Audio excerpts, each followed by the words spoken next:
Good morning, everyone. Good morning, sir. Good morning, classmates. I'm Ana Grace Mortales, a Proof Ed student, and I'm here today to discuss to you uh, the chapter two content of a research. So, first is the chapter two insights. I will discuss to you the insights of the chapter two. So this presentation outlines a lesson plan. It designs to integrate findings from chapter 2 of a research paper. This lesson aims to bridge theory and practice. It will help students apply research insights effectively. So these uh, are the insights of the content of the chapter 2 of a research paper. So let's start. Research context. Ah, these include the research question and the theoretical framework. So, research question, the chapter addresses a specific research question. It highlights key literature reviews. This lays the theoretical groundwork. And the theoretical framework builds on self-determination theory. It also incorporates flow theory and provides a solid foundation for the study. And key findings from chapter 2. The key findings of the chapter 2 are: number 1 is the crucial findings. Chapter 2 reveals critical insights. It uses visual like charts and graph. This illustrates the data effectively.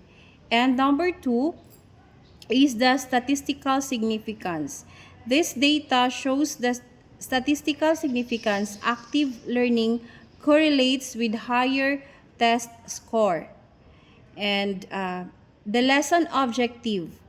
The number 1 is the specific outcome. Students will design lessons. This incorporate active learning techniques. The objective must be measurable. And number 2, of course, is the alignment.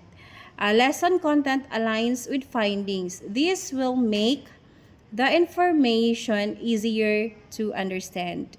And lesson activities engagement.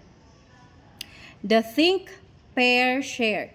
Think, pair, share enhances discussion. It links back to research on collaborative learning and also the group project design. Group project applies chapter findings. The project should take about 45 minutes. And assessment, measuring learning. Number 1 is the assessment method.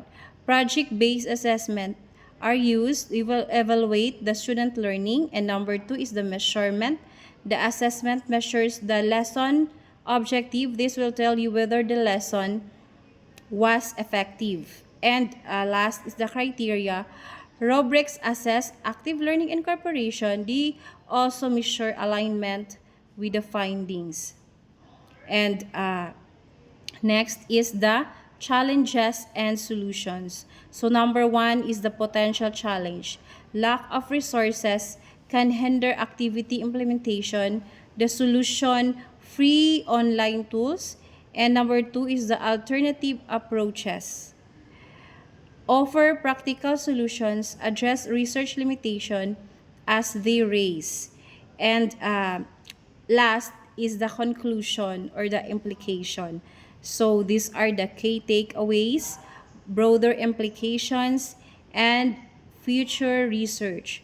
So key takeaways, the lesson plan integrates research. It bridges theory with practical application.